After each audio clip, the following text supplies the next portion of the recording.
E agradecíamos a Deus, porque, como falei, né, no grupo, no momento da oração, não sei o passado quanto ao tema, mas eu vi certas situações em que irmãos brigavam, tapas, né, nesse período de eleição, de escolha de liderança, né? Pastores brigavam mesmo, assim, de tapas com presbíteros. E, graças a Deus, tudo aqui é tranquilo, mas muitas igrejas, irmãos, estão padecendo quando o tema se trata de liderança e muitas vezes já tem deixado, inclusive, que Cristo, na verdade, Cristo já abandonou muitos governos eclesiásticos. Ou seja, irmãos, esse tema é pertinente porque nenhuma igreja sai imune quando se abandona os preceitos bíblicos, né? Então, nós não podemos achar que não sofreremos as consequências se escolhermos indevidamente com as nossas pretensões aqueles que irão nos pastorear. Considerem, então, irmãos, considerando, na verdade, esse assunto, Paulo ele vai estabelecer critérios.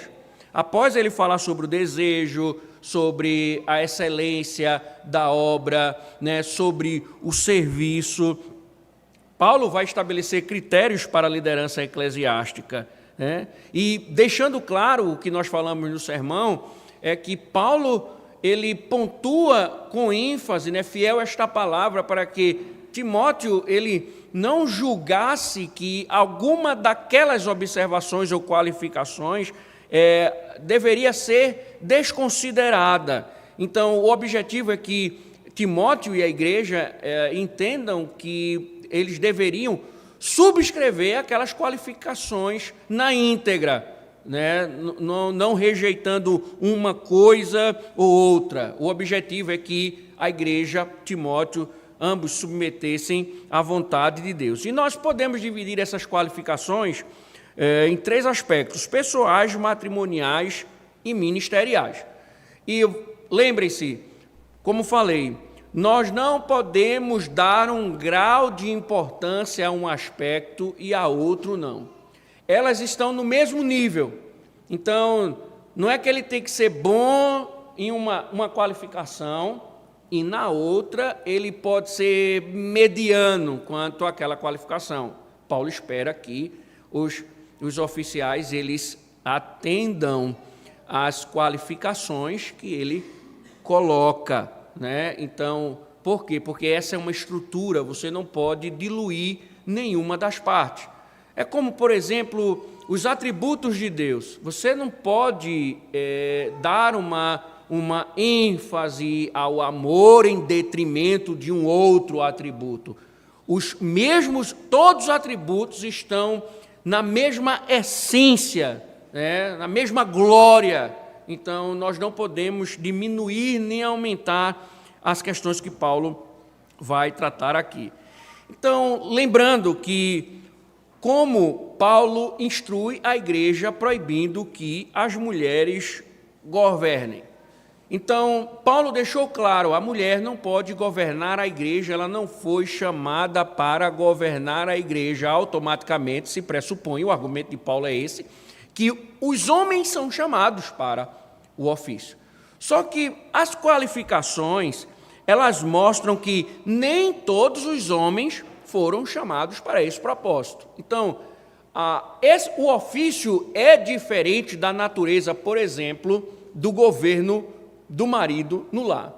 Quando o homem se casa, é próprio da natureza do casamento dar ao homem a liderança do lar.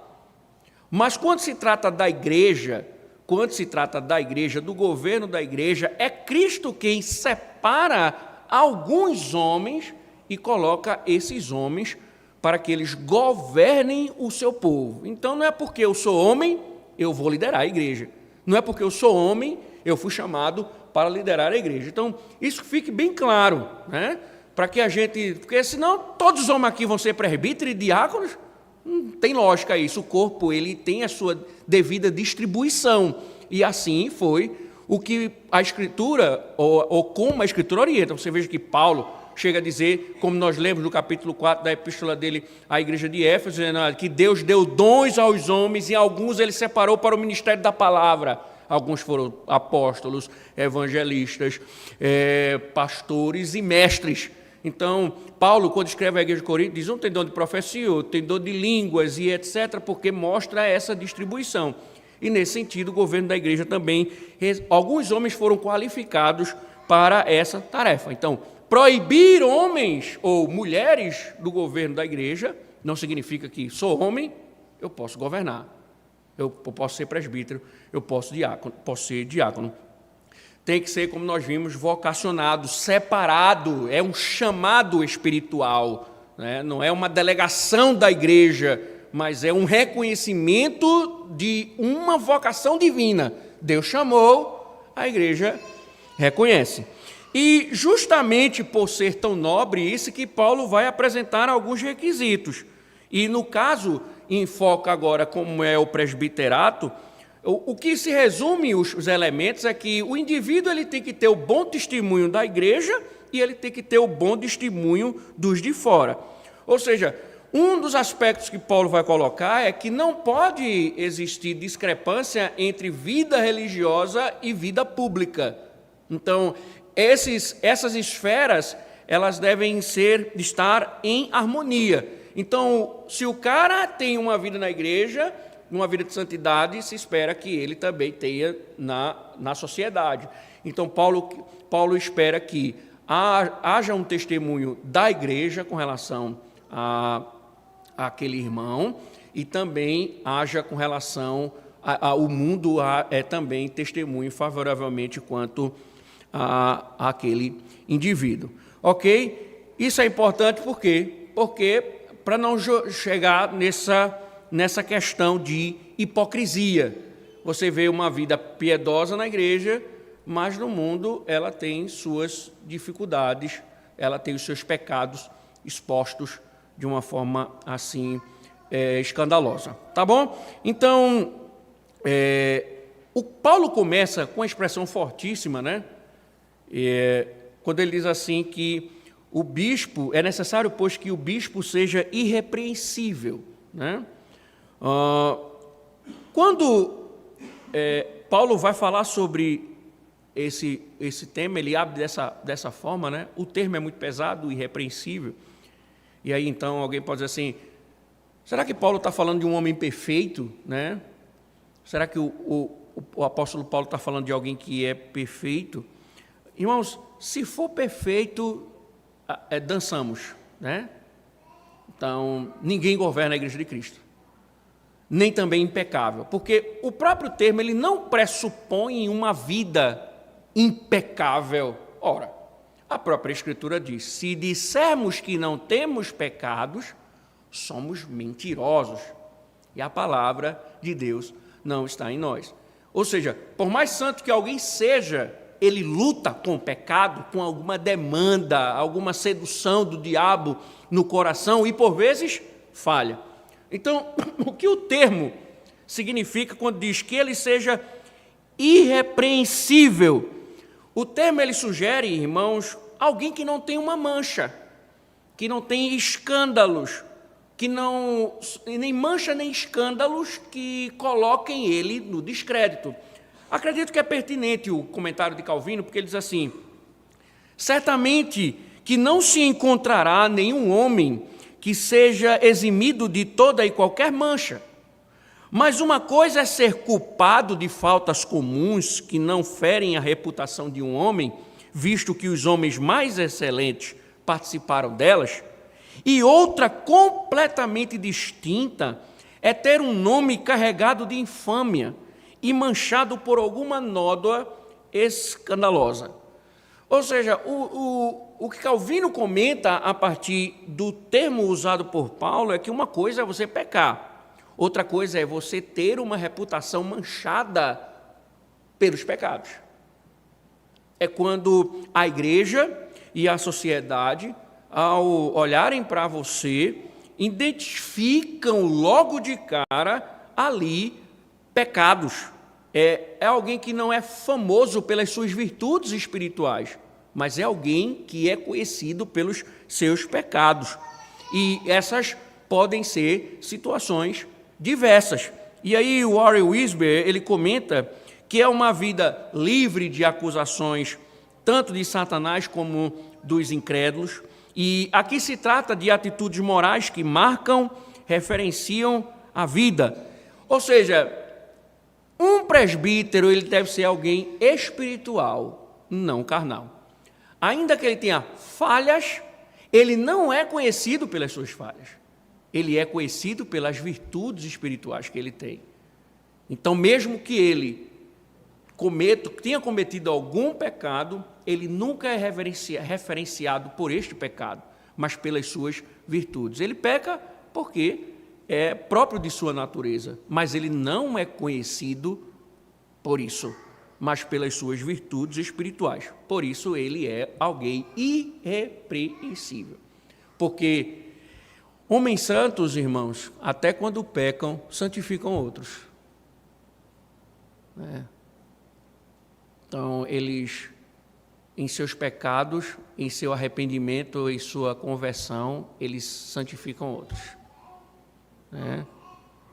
Eles acabam santificando até quando eles falham, eles os ensinam.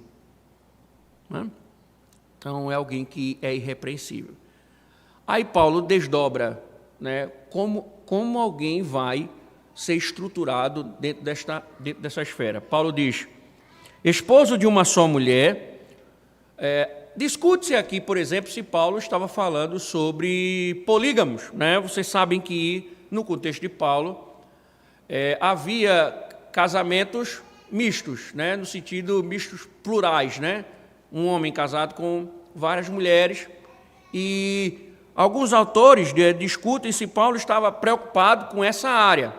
A igreja de Angola, eu estudei com 2 angolanos, e existem casos na igreja de Angola, que é permitido pelo Estado, em que um homem tenha mais de uma mulher.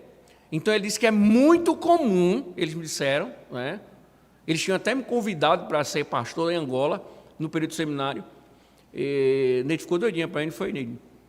E aí ele me disse que era muito comum ir um homem com 3, 4 mulheres e você pregar o evangelho e eles se converterem.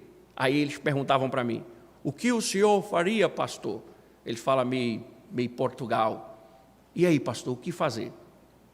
Aí eu disse, uma boa pergunta, o que fazer? E alguém pode pensar que é nesse contexto que Paulo está dizendo, um homem numa igreja que tem 3, 4 mulheres, Paulo diz, olha, tem que ser marido de uma só mulher, ele não pode ter mais de uma, E assim, os melhores intérpretes acreditam que, embora tenha esse contexto, não significa que Paulo está pensando nessa questão. Também, alguns dizem que outra opção pode ser Paulo esteja falando, ou seja, tem que ser um homem casado, não pode ser um homem solteiro, Então, essa era uma forma de dizer, solteiros estão proibidos. E aí, irmãos, Paulo seria desqualificado, Porque por mais que que exista a tentativa de mostrar que Paulo era um homem casado, alguns teólogos lutam nessa perspectiva, não existe comprovação para dizer que Paulo era casado, então, portanto, ele seria desqualificado. E aí vem a maioria dos intérpretes, mostrando que quando Paulo usa essa expressão, que ele seja marido de uma só mulher, o que Paulo está observando, na verdade, é a questão da pureza sexual. Que uma das preocupações de Paulo é que a violação do 7º mandamento não exista.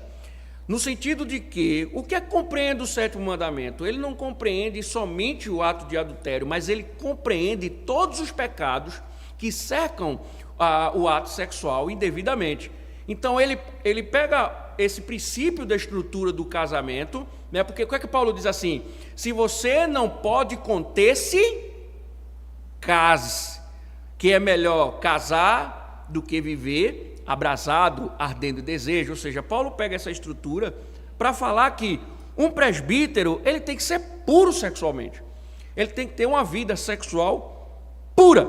Então, quando nós trazemos para o nosso contexto, e aí os intérpretes, aplicando falam sobre homens presos à pornografia, homens com adultérios, né, no seio da igreja, problemas dessa ordem. Vem a discussão sobre homens solteiros, namoradores, que namoram, né, sem uma perspectiva de casamento, então estão a violar o 7º mandamento. Ou seja, Paulo está preocupado com os presbíteros na questão sexual, que haja pureza sexual da parte dele. Se não houver, se tiver problemas nessa área, Paulo vê como desqualificados. Por quê? Alguém tem alguma sugestão?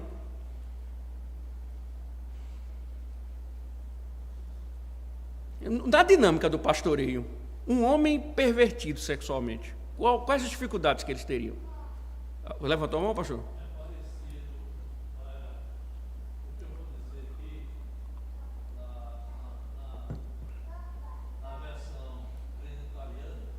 Melhor versão. Melhor versão. É necessário, pois, que o bispo seja irrepreensível, marido de uma mulher. Não tem a palavra só. Marido de uma mulher, aí vigilante, só, né, fundamental. Só essa questão aí, na nossa tradução. De uma só, né?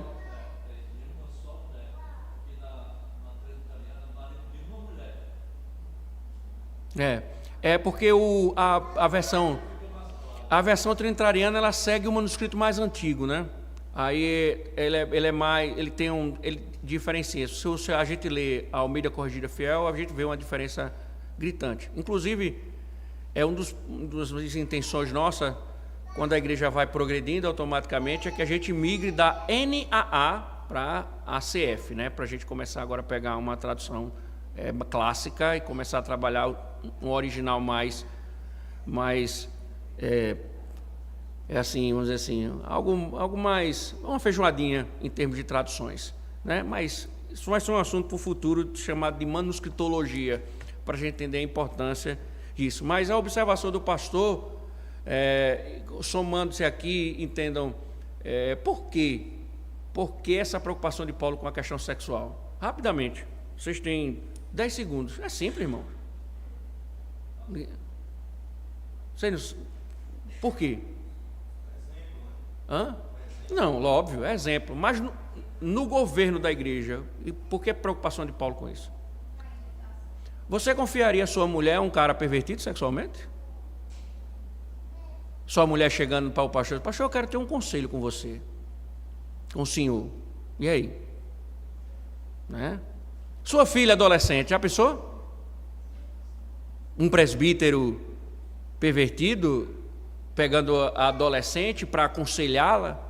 Irmãos, no Brasil inteiro, casos de problemas sexuais com pastores, com adolescentes, pastores, com irmãs da igreja.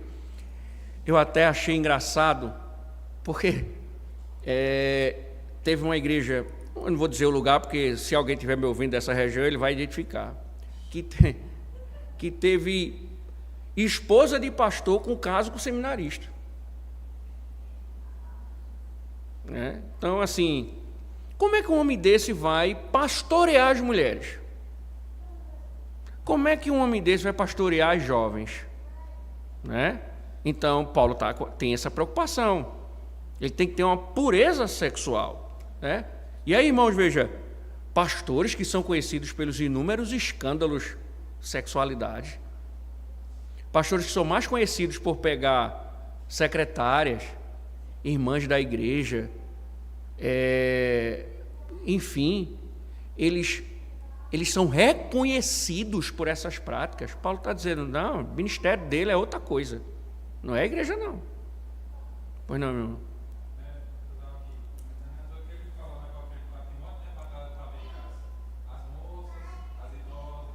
Isso, a preocupação dele é as jovens como filhas, as idosas como mães, Essa é a preocupação de Paulo.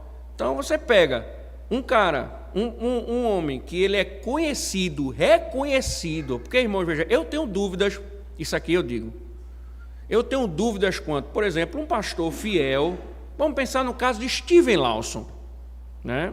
A situação dele é complexa, não tenho detalhes de tudo, mas vamos pensar um homem requisitado, eu leio os livros dele, ouço pregações ainda dele, o que ele deixou, o que ele falou não deixou de ser verdade, porque ele adulterou.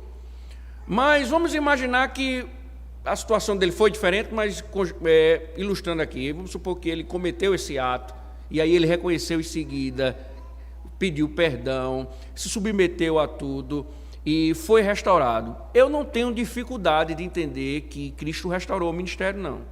Eu, até o momento, posso ser como de ideia depois. Porque assim, se houve um problema de adultério e o desqualifica, por que os outros pecados também não desqualifica? Porque só o adultério. Então, esse é um pecado tão horripilante assim que... Mas aí, como envolve outras situações, ele é tratado de forma diferente, né? Mas, em muitos casos, não é assim. Tem gente que é conhecido por isso.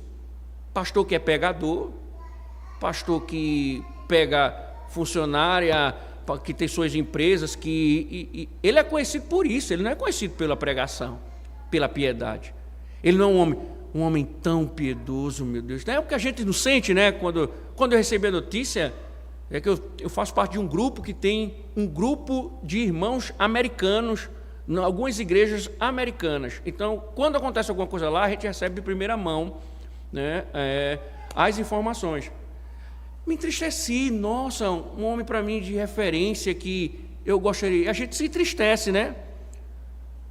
Mas o homem ser conhecido por essas questões sexuais, né? Paulo está dizendo, se ele tem essas dificuldades, ele tem vestígio de que não é vocacionado. Então, um homem que quer ser presbítero da igreja, ele não pode ter sua moral manchada por problemas com relação à sua sexualidade. Paulo, então, segue, e ele diz que deve ser sensato, modesto, né? A gente chama de moderado, sensato e modesto. O que esses três termos, né, eles querem trazer? Eles querem falar sobre uma pessoa que não é dominada pelos impulsos. Paulo não só está falando sobre a área sexual, mas também sobre alguém que é descontrolado, moderado, sensato, modesto. Eles se conectam para falar de alguém que não é dominada pelos impulsos. O que Paulo pensa é que ela deve... Lembre-se que ele falou da supervisão. Então, a expectativa é que ela seja uma pessoa atenta, vigilante, dominadora dos seus impulsos e paixões. Ou seja, é alguém que tem um autocontrole, né? Isso envolve o seguinte, alguns comentaristas apontam que isso é importante porque o presbítero ele vai lidar com situações de conflitos. Entendem, irmãos? Pastores, presbíteros, eles estão postos para resolução de conflitos, né? Então, ele precisa ter um equilíbrio quanto a isso para que ele não se precipite. Os teólogos dizem que esses termos eles se entrelaçam para mostrar que é um homem que ele vai ponderar. Isso tudo numa perspectiva bíblica, irmãos, lembrem-se disso. Eu estou lendo um livro agora sobre liderança, eu estou amando o livro, eu estou amando tanto que eu já li o primeiro capítulo 4 vezes para memorizar um bocado de coisa. Ele fala sobre o líder, ele não tem como fugir dessa esfera, que é a esfera de conflito, ela é real. Agora, como ele reage é muito importante, e ele fala justamente sobre o problema da nossa geração, que é uma geração que é sensível demais. É muito sensível. Então, o líder, por vezes, ele quer liderar, mas ele não quer liderar como a Escritura diz. A gente até discutiu aqui isso quinta-feira, né? Quarta-feira, e um certo irmão disse assim, não, mas a gente tem que falar a verdade, às vezes a gente não precisa ser direto, né? A gente, como alguns irmãos gostam, o Rodrigo, né, usa muito isso, colocar algodão, né, nas palavras, né, Rodrigo? Colocar algodão, e aí é justamente o que o autor vai chamar a atenção. Ele diz, quando Deus ia repreender o pecado dele, dizia como? Olha, veja bem, Vou contar uma história. Era uma vez um pedacinho no meio do nada, um sabor de chocolate, cheio... Olha, veja bem... Como é que o senhor dizia? Adúltero. Você me roubou, você é ladrão. Ele confrontava, né? E você vê que o Senhor, ele é pancada mesmo.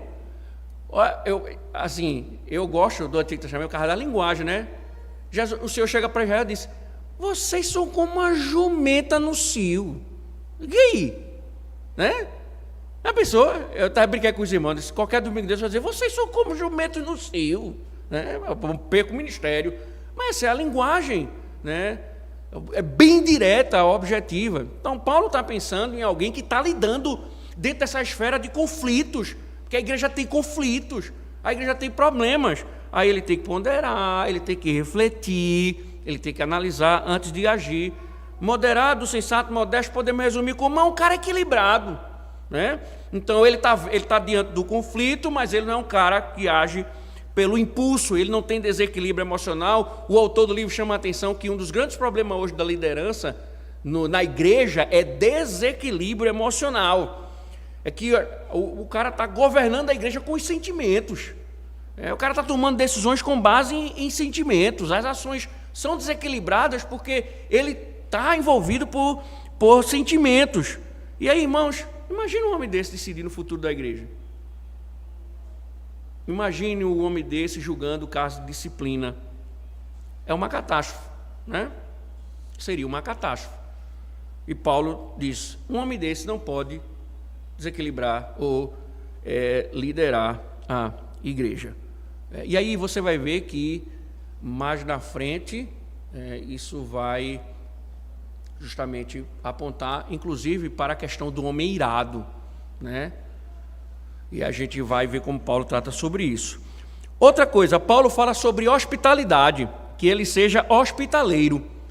É interessante, irmãos, que Paulo aqui está usando o termo que era muito comum essa prática. O que era essa prática?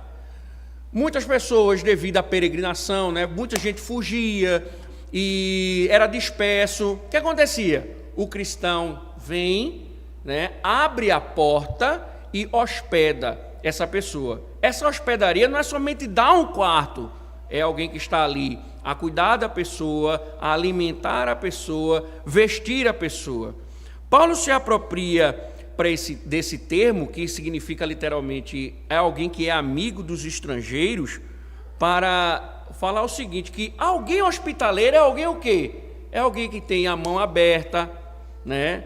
É alguém que cede seus bens para o outro, é alguém que acolhe o outro. Então, na perspectiva de Paulo e de toda a igreja, é estranho um líder, por exemplo, que ninguém entra na casa dele. E aí certo autor diz assim: se um líder proíbe o rebanho de entrar na casa dele, é porque quer evitar que vejam pecados deles. Então Paulo está dizendo, o líder não pode ser assim. A sua casa, é óbvio, irmãos, entendam isso, que o Salomão diz em Provérbios que o caba não vá muito na casa do outro não, porque isso é problema. Entendeu? Então, existem limites. Mas o que Paulo está dizendo aqui é, alguém, um presbítero, alguém que lidera, ele tem o bolso aberto, a casa aberta, ele recebe as pessoas na sua casa, né? Então, a partir de segunda, visitem os presbíteros, né? Almoçar, jantar, tomar café, né?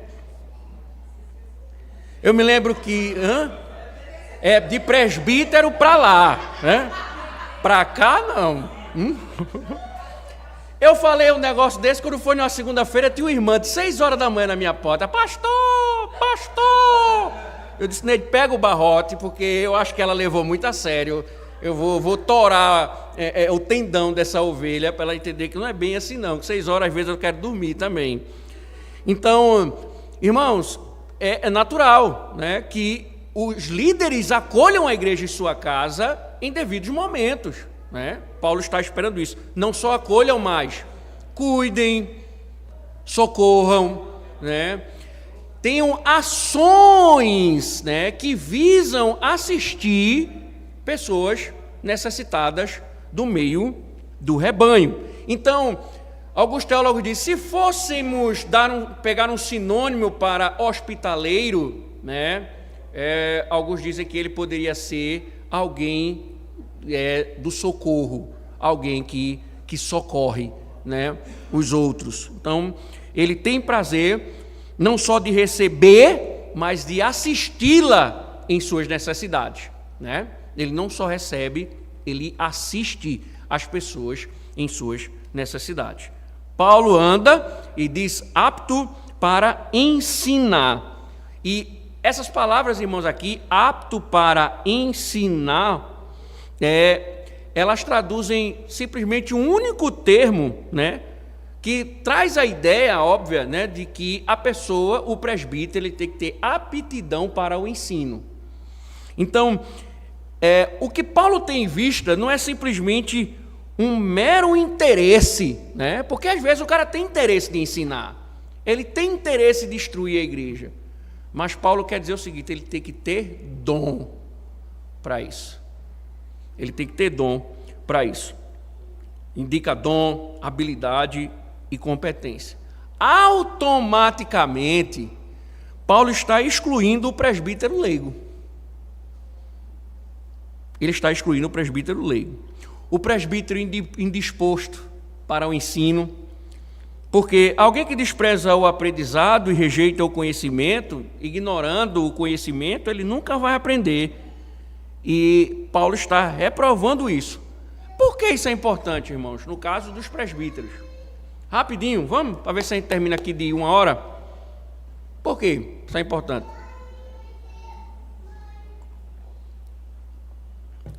Um presbítero que é ignorante quanto à Escritura, quanto ao conhecimento teológico, qual a dificuldade que ele terá com relação ao rebanho? Como é que eu vou ensinar o que eu não sei? Como é que eu vou orientar a igreja com relação a certos assuntos se eu nem sei? Como é que eu vou instruir alguém, particularmente, sobre certo pecado, sobre certa coisa, se eu não tenho conhecimento daquilo? Como é que eu vou instruir alguém numa área? Irmãos, hoje nós temos... Pronto, um exemplo que nós estamos aqui. Chega alguém aqui de uma cultura de Angola com 3 mulheres, certo? Imigrante. O primeiro H. Pregamos o evangelho e se converte. Biblicamente agora, como a gente vai responder essa situação? 3 mulheres, cada uma com 2 filhos dele, e ele sustentando todas. Aí a gente vai dizer o quê? Separa, escolha das 3, escolha uma. Primeiro, isso não é um caso para ser decidido numa conversa no meio da igreja. Os pastores vão ter que sentar, discutir, orar, analisar teologicamente, se necessário, consultar outros, para depois chegar a uma conclusão.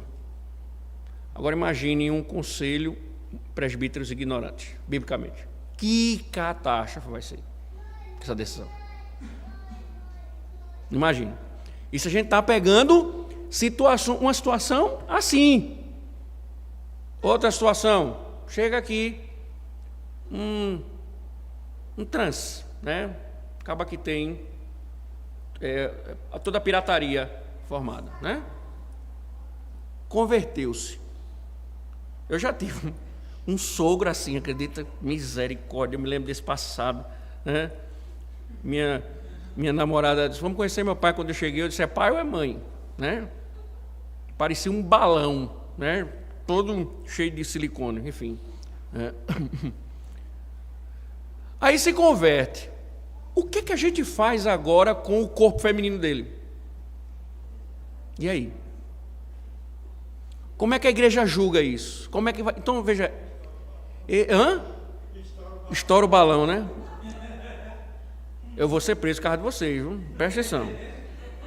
Então, assim, são demandas que a gente precisa sentar, analisar teologicamente. Então, veja, são duas situações que eu falei aqui, existem inúmeras. Aí imagine o presbítero que não conhece, que não lê, que não estuda, que não entende. Como vai ser isso? Decisões catastróficas. Decisões catastróficas. A gente, irmão, às vezes vai tratar certos casamentos, a gente passa meses, que é tanta confusão, tanta coisa, que a gente fica, quem está errado nisso tudo, hein? Que é um problema, a gente fica com dúvida às vezes, com situações. Então, assim, a questão teológica, ela é muito importante. Veja, e a coisa é tão séria que, ande comigo rapidinho para Tito, e veja o que o Paulo diz a Tito. Veja, falando das qualificações, né? Veja que ele chega e diz assim, verso 8, Tito 1, verso 8. Pelo contrário, o bispo deve ser hospitaleiro, amigo do bem, sensato, justo, piedoso, deve ter domínio de si, ser apegado à palavra fiel, que está de acordo com a doutrina, para que possa exortar pelo reto ensino e convencer os que contradizem este ensino. Então, veja, não é somente conhecer algo, é ter habilidade, o conhecimento ao ponto de você confrontar o erro, né, e mostrar que o erro de fato é erro e mostrar a verdade, enfim, né? Então, Paulo não parece ver presbíteros leigos. Irmãos, é o que nós mais temos por aí. É o que nós mais temos por aí. São conselhos formados por presbíteros leigos, que não conhecem nada. Às vezes alguns são bons até em Constituição, mas quando se fala em teologia, é sofrível o negócio. Já muitas vezes participei de certas coisas em reuniões com pastores e presbíteros, quando o negócio era sobre teologia, os presbíteros diziam logo, não, isso aí é com vocês, essa é a área de vocês, como se isso fosse competência, inclusive, unicamente do docente, né? Então, quem não está apto, irmãos, para ensinar, não pode ser presbítero. Aí temos 10 minutos para comentar alguns outros poucos itens. Não dado ao vinho, né, Paulo diz, nem violento, porém cordial, inimigo de conflitos.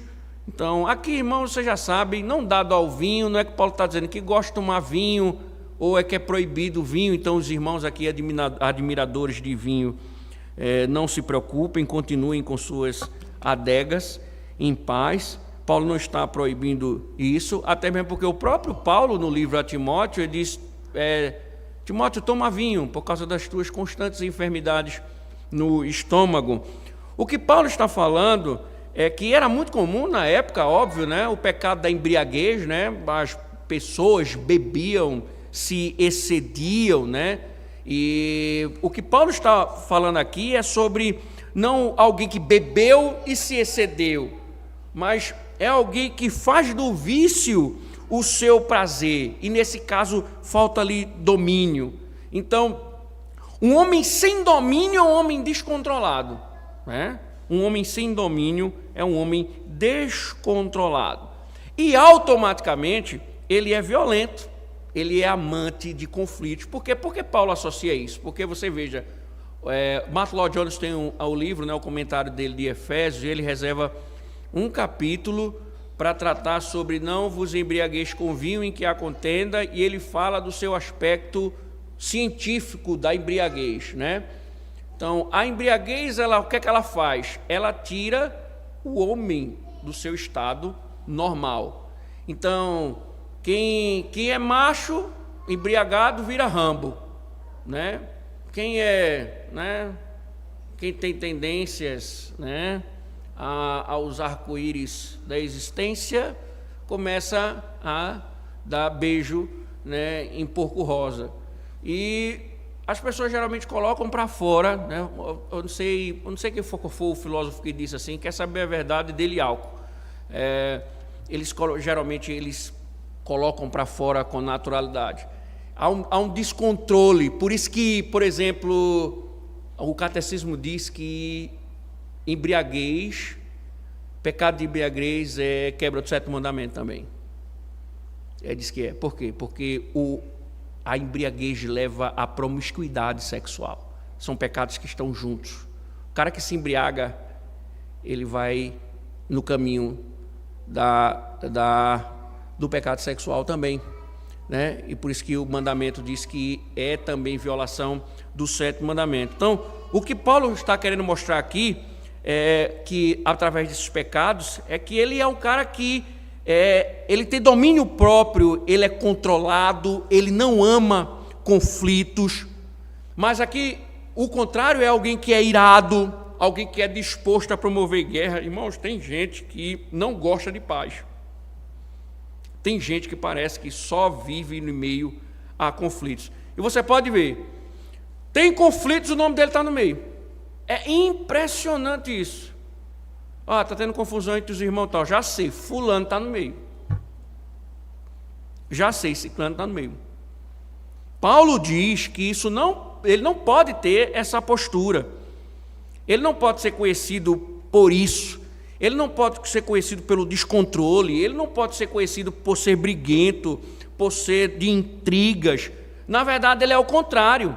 O oposto à embriaguez, a tudo que Paulo falou aqui em termos de violência, né? Ele fala o contrário, ele é cordial, ele é inimigo de conflitos. Ele está posto, veja, Cristo coloca o líder da igreja para resolver conflitos e não criá-los. Ele não está posto para criar conflitos, ele está posto para resolver conflitos. Né? Então, ainda que conflitos surjam, né, e na resolução, mas a sua tarefa inicial é resolver conflitos. Então, irmãos, presbítero briguento, metido a macho, que por aí tem muitos. Vou dar na cara do pastor, né? Vou bater em não sei quem. Eu já participei de uma reunião que eu disse, eu estou num concílio da igreja ou estou num estádio de futebol, torcidas organizadas aqui se confrontando. Isso não pode acontecer. É bem verdade, irmãos, que nós nos iramos, que a preocupação de Paulo é que nos controlemos diante de algumas situações que, por vezes, irmãos, parecem ser descontroláveis. E confesso, irmãos, tem situações que é difícil. Mas Paulo diz, não, você não pode reagir destemperadamente, com ira, mas, porém, cordial, inimigo de conflitos. Caminhando, irmãos, para o final, Paulo diz, não avarento, não é alguém que gosta de dinheiro, ama dinheiro, quer dizer, ama dinheiro, que gostar de dinheiro todo mundo gosta. Se você não gosta, me dê. Quando você receber, você manda o Pix para mim. Mas a questão não é essa. A questão é alguém que vive em prol do dinheiro.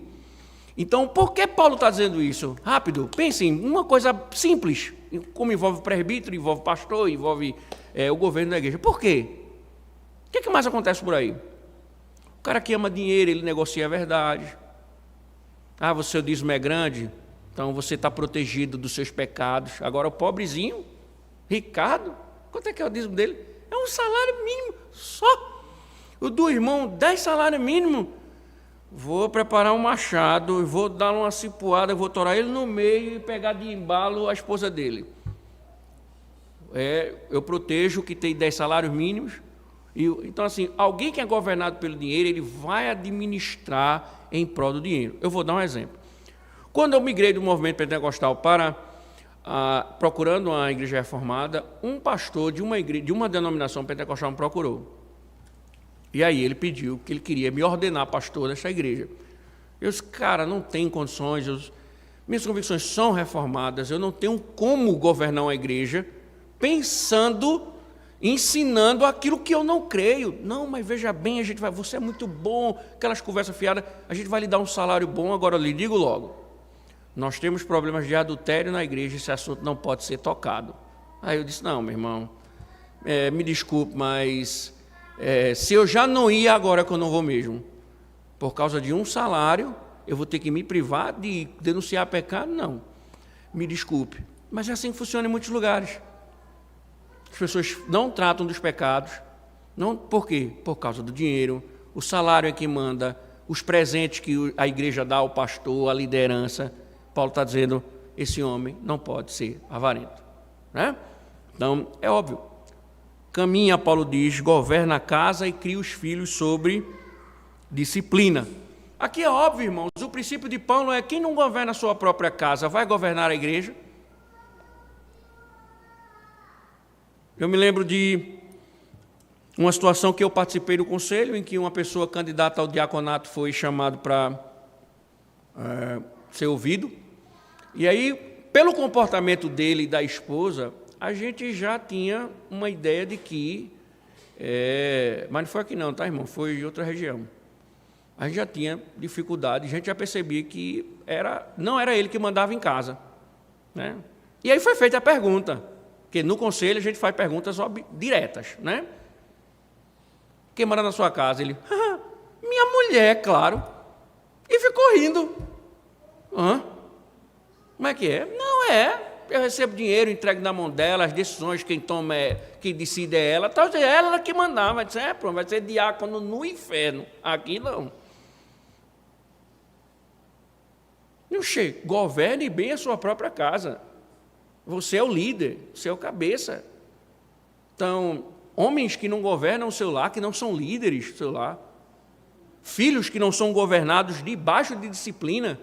Irmãos, um pai que não disciplina seus filhos, ele não vai disciplinar a igreja.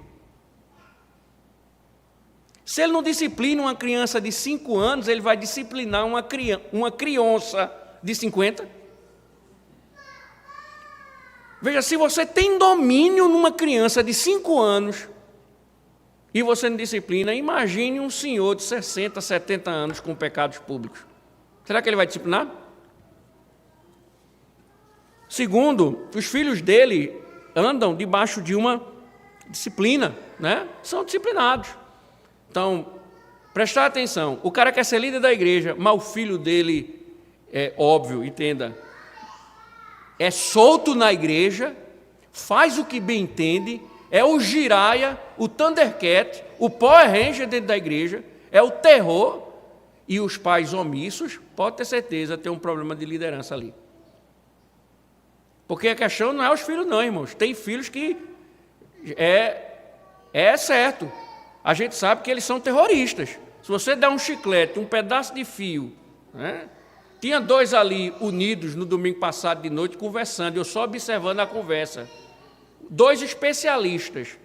Eu chamei um dos pais e disse, olha, separe essa dupla, porque se eles se juntarem, eles tocam fogo com raios novos.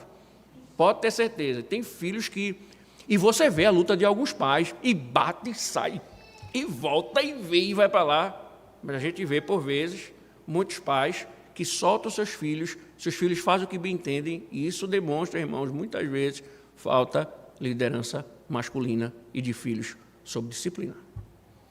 Paulo diz, ele não pode governar a igreja. Ele não pode. Se ele não dá uma rasteira no filho dele de 5 anos, ele vai disciplinar uma pessoa na igreja? Não vai.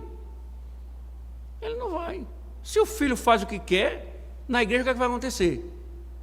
Não, veja bem, é assim mesmo, a vida é assim, ninguém é perfeito e a vida é assim. Ele começa a administrar a igreja conforme ele administra seu lar. Paulo está dizendo, ele não pode governar a igreja. E encerro, irmãos, né, no versos 6 e 7, que Paulo diz que não seja recém-convertido, para não acontecer que fique cheio de orgulho, incorra na condenação do diabo. O que é que Paulo está dizendo aqui? Um novo convertido, irmãos. Alguém que chega recentemente na igreja. Alguém que não tem tempo, não tem maturidade. De repente a igreja vai e diz, vou indicar um novo convertido fulano para ser presbítero da igreja. É a mesma coisa da gente amanhã dizer, não, vamos botar Abraão para liderar o departamento infantil. Vai, certíssimo. Vamos, então, assim, o que a palavra, irmãos, presbítero, né, ancião, ela pressupõe, né, a palavra hebraica, ela pressupõe alguém de barba branca, né, e essa mesma conotação ganha no Novo Testamento, é alguém maduro. Não é que tem que ser alguém velho, né, de certa idade, mas pressupõe alguém maduro. Então, por exemplo, os ministérios no Novo Testamento só eram exercidos a partir dos 30 anos. Sabiam disso? Só eram exercidos a partir dos 30 anos, porque se exigia uma maturidade anterior. Aí você pega um presbítero novo na igreja, o cara acabou de chegar, tem 1 ano na igreja, ainda está aprendendo, vai ser presbítero. Como esse cara vai governar? Aí lembre-se que Paulo chega a dizer, para que ele não caia na mesma coisa que o diabo caiu, orgulho. Porque se o orgulho derrubou Satanás, derruba novos convertidos. Então, é a maior loucura de uma igreja pegar um jovem convertido ou alguém novo convertido e botar ela para liderar a igreja, para pastorear a igreja. Pelo contrário, ela precisa ser pastoreada. Ela precisa ser pastoreada. Por isso, irmãos, que eu acho absurdo nessa estrutura de um MP, não sei o que lá, jovem, liderar jovem. Quando é que tem isso? Né? Mas esse é outro assunto. Para que não incorra na condenação do diabo, Paulo está dizendo. Então, o que é que a IPB, por exemplo, em termos de regimento, foi falado aqui dos últimos domingos, ordena? Chegou na igreja, ele só pode, para o pastorado, por exemplo, com 3 anos de membresia na igreja local. 3 anos de membresia local. Não é? E assim, é necessário que exista uma preocupação com relação a isso. Por fim, é necessário também que tenha bom testemunho do de fora, a fim de não cair na desonra e no laço do diabo, né? Ou seja, lá fora também reconhece um homem piedoso. Uma vez eu fui comprar uma certa coisa, num certo lugar, não vou dizer onde, e alguém perguntou assim, o senhor, pelo seu sotaque lindo, maravilhoso, o senhor não é daqui não, né? Eu disse, não, eu moro aqui, mas esse idioma que você acabou de ouvir, ele é pernambuquês. Né? Eu disse, eu percebi pelo chiado que é mesmo com a música nos nossos tímpanos. Aí eu disse, falamos assim, cantando para envolver as pessoas, né? Como o cântico da sereia, né? Envolvente. Vai nos ouvindo e vai nos amando, né? Mas você está fazendo o que aqui? Eu disse, não, eu sou pastor. De que igreja? Eu sou pastor da igreja presbiteriana. A mesma de pastor fulano. Aí eu calei e olhei assim, né, com azinho a ele. Não precisa me dizer. Eu senti. E pelo jeito o senhor não é da mesma laia que ele. Tento não ser. Irmãos, olha o testemunho do cara, de um ímpio, a respeito de um pastor, né? E assim, se houver esse problema, se o mundo conhece o ministro do Evangelho, está mau testemunho dele, Paulo está dizendo, não, ele não foi qualificado para isso. Ele tem que sair do ministério. Uma coisa, irmãos, é uma calúnia, uma mentira, que ninguém prova, que isso acontece, né? Nós não podemos nos esquivar disso, né? Não tem como. A questão não é essa. A questão é pecados públicos que a sociedade conhece. A sociedade toma conhecimento, sabe, e que o homem é conhecido por causa disso. Onde os ímpios blasfemam contra Deus e contra a igreja de Cristo por causa dos pecados desses homens. As pessoas se reúnem nas praças para falar dos pecados desses homens. Paulo diz, não, esse homem não pode governar a igreja. E pior ainda é quem se deixa governar por ele. Aí eu falo, irmãos, encerrando, altíssimo nível, não é não? Quem aqui compreende perfeitamente tudo isso, né? A grande questão, irmãos, é que às vezes a gente olha para esse texto, e principalmente quando a gente tem assim uma indisposição com um presbítero, um diácono, um candidato ao ofício, e a gente, na letra da lei, a gente olha assim e diz: fulano não tem condições. Olha aqui, ele não compreende. Só que, entenda, tirando o apto para ensinar, tudo isso é exigido de todos os homens.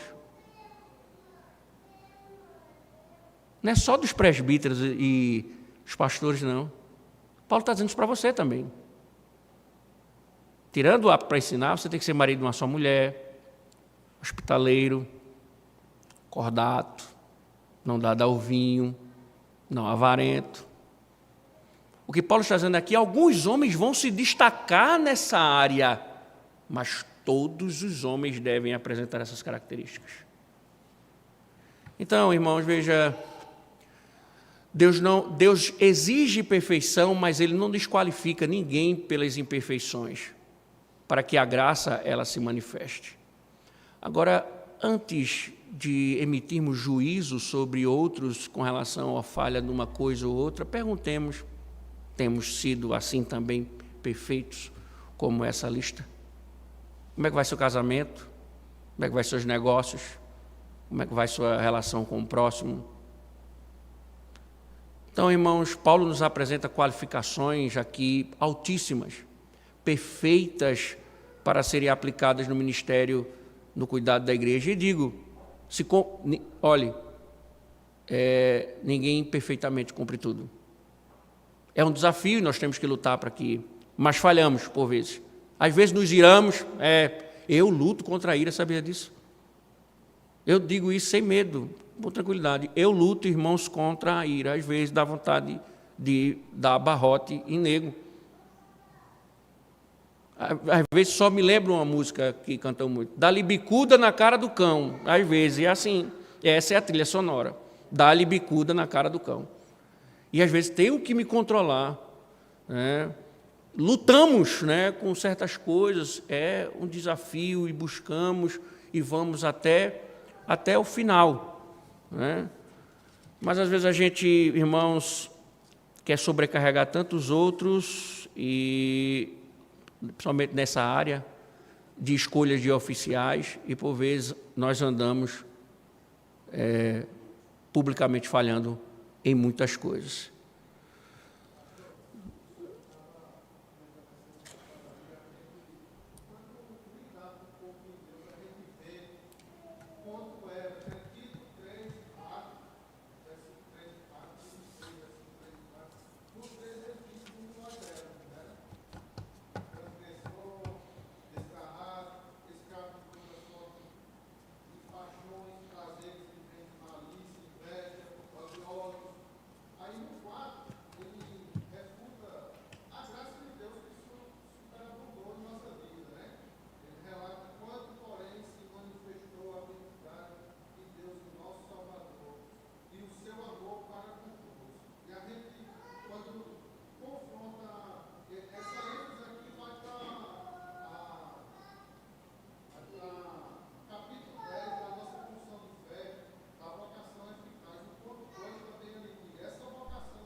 Irmãos, na verdade, veja, nós não podemos fechar os olhos para situações que estão patentes. Mas, muitas vezes, nós queremos cobrar dos outros o que nós negligenciamos em cumprir. Nós, às vezes, dizemos, eu quero o casamento de fulano que vai ser líder perfeito. Em casa, ele apanha da esposa. Certo? Eu finalizo com a situação. Eu tomei conta de uma igreja e eu morei na casa alugado de um presbítero. Ele não simpatizou comigo. Por quê? Porque muitas vezes entramos em conflitos. E aí, quando eu fui morar no local, eu fui morar na casa dele. Ele morava embaixo e ele alugava a casa de cima. O que acontecia? Ele chegava de surpresa lá em casa para saber o que eu estava fazendo. Estava fazendo alguma coisa de errado. Uma pessoa, você está numa hora de folga assim, de repente chega uma pessoa na sua casa que quer entrar. O que esse cara está fazendo e tal? E isso me incomodava bastante. E foi nessa situação que houve o falecimento da minha mãe e tal, e eu pedi a saída do ministério. Né? Do ministério não, né? Eu pedi para não dar continuidade ao ministério e não ser ordenado. Quando foi o pedido de cassação para o presbitério, porque uma vez que eu era seminarista, eu teria que ser cassado, porque eu não poderia continuar no pastorado. Ele foi, e aí perguntaram, por que você está aqui, fulano? Que eu quero ver se ele vai ser mesmo de fato cassado. E alguns pastores opinaram, dizendo que não tinha necessidade, que poderia deixar eu refletir um pouco, dar um tempo a mim e tal, mas outros disseram que não tinha base constitucional e o melhor era caçar a candidatura. E assim foi feito. E ele vibrou. Né? Tudo bem. Sabe o que aconteceu depois? Descobriram que ele tinha uma outra família. Ele abandonou a esposa depois. E está vivendo com essa nova família. A esposa dele já casou com outro. E já tem filhos com o outro. Aí veja, irmãos, eu ficava pensando, rapaz, olha a hipocrisia do cara. O cara estava na minha porta, querendo saber o que eu estava fazendo, se eu estava cometendo algum pecado. Louvou a minha cassação, vivendo um relacionamento extraconjugal. E às vezes a gente está assim, irmãos. A gente está buscando a perfeição dos outros, enquanto estamos nos nossos próprios pecados. Né? Então, Paulo nos deu diretrizes, mas Paulo não disse, encontrem homens perfeitos. Até mais tarde, se Deus permitir. Obrigado, Senhor. Obrigado pela Tua graça, ó Deus, que nos envolve e nos instrui, que Teus ensinos continuem a permanecer em nós, Senhor. Nos faz refletir e Te amar também, Senhor, para que cumpramos a Tua vontade, em nome de Cristo. Amém. Até mais tarde, irmãos, se Deus permitir.